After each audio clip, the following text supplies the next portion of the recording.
Hi, welcome to the Silver Spleen. I'm the ghost of Margaret Thatcher and this is my review of Tiny Times 1, 2 and 3. Because I lost a bet, that's effing why. I'm doing the review this way because I'm sick.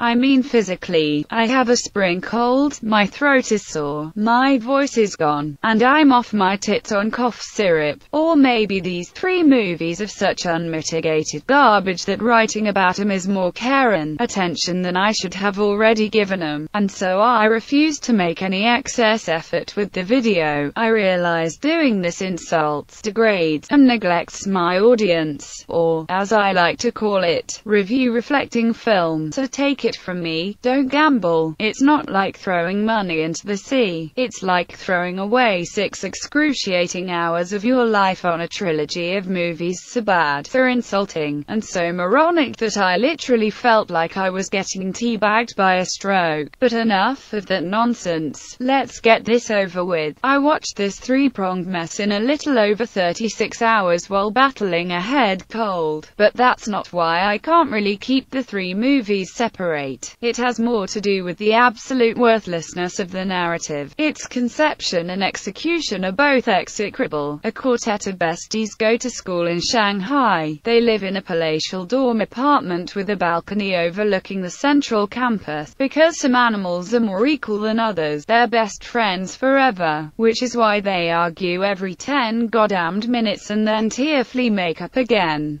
only to resume their bitchiness ad nauseum. They never seem to go to class, what with all the parties, fashion shows and dating they do. Then the movies start to lose this sheen of verisimilitude. These women spend all their time wondering about their lives, their future, and their men. Just like the book, which was written by a man. More on that later. And yes, I said moron. I'm sure it's plausible for a 22-year-old to become a CFO. She may not be old enough, but we can at least say the actress looks old enough. The only reason Minnie Yang doesn't look, laugh out loud ridiculous trying to play a teenager is because I've seen Charlemagne Choi do it so often I just can't be as offended, amused as I should be. After graduation, they all move into a villa that the rich one pays for, because rich people are always generous, especially to 3 freeloading wastes of oxygen. If Lily is so business savvy, why do I never hear her say, "Get a job, you fat slag"? But even the people with jobs don't seem to ever have to work. In part 3, Minnie Yang's character works for a total of 3 minutes at the start of the film. She seems to have an inordinate amount of time off, or maybe the movie is just shit. Minnie's character is the dumbest of the bunch. She gets a job at Me magazine. Their star columnist gets such care, attention, and indulgence, both in the story and in the movie, that Hunter Thompson would have wept with envy. This may be the way the book is written, or it may be because the actor playing the journalist is the director's boyfriend. Well, rumored boyfriend, because the director's only rumored to be gay. Just like I'm rumored to make movie reviews, but never mind. Supposedly writer-director Guo Mingjing is a closeted homosexual, but the closet's made of glass, because the men in these movies are the subject of slow-motion, surreal shots of fancy. That's not a euphemism. While the women are treated like blank slates upon which clothing is draped. I guess the blank stares that substitute for acting are just par for the course. What we can say about Guo Jingming is that he's shortened from Sichuan, and so probably has the same big city fantasies and aspirations that millions of young Chinese women have. To be young, rich, beautiful and in love with a young, rich, beautiful man. I'm not trying to be funny. Hinting at gay love is the only vaguely interesting emotional event in these movies, if only because they are the only times the films take anything resembling a risk. The heterosexual relationships are so trite, cliched and unbelievable that they inadvertently function as humor for anyone with any emotional maturity whatsoever. I think the gay subtext is unfair to gay people, because no one deserves to be seen as such shallow, materialistic, irredeemable swine like everyone in these movies. Gay men deserve better than to be depicted as a bunch of anorexic plastic surgery addicts with no visible emotional effect or facial expression. I don't mean the characters, I mean the actors. I'd blame the director. But that line's already snaking out the door, so let's pretend there's no gay subtext in the movie. Because in this case at least, exclusion is a very big favor. Speaking of big, or not, Guo Dingming is short, 150 centimeters short.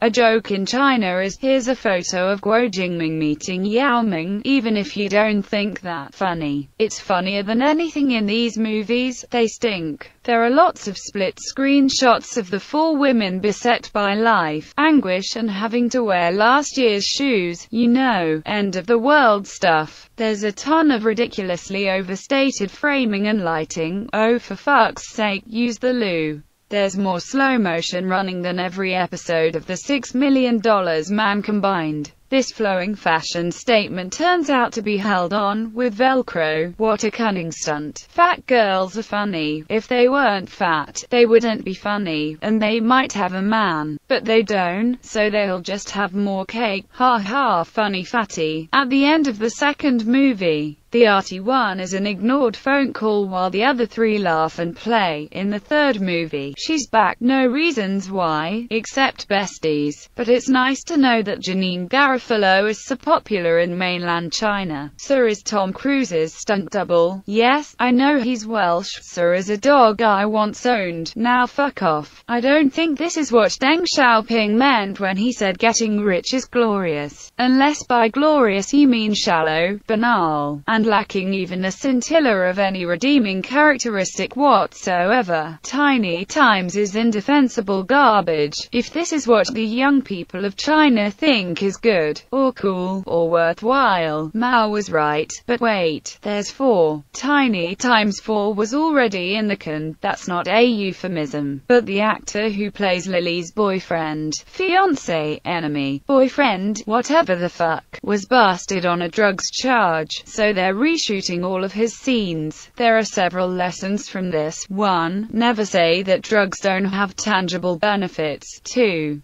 Don't smoke weed at JC Chan's house. 3. I'm calling this an act of God, and therefore I am excused of any obligation or liability to watch the 4th film. The person I made the bet with, all 4 of these movies, and anyone even remotely connected with them can all go fuck themselves. They already fucked me thrice, with any luck. Number 4 will never see the light of day, because like the rest of these movies, I'm sure it's number 2. These movies are horrendous, but that doesn't make stealing them acceptable. In the description, there's a link where you can buy them. Please, share my pain. If you enjoyed this review, please leave me a comment. If you didn't enjoy it, tell me. I don't care. I just want you to think I give a toss about your opinion. If you like the reviews, please subscribe. Thank you for watching.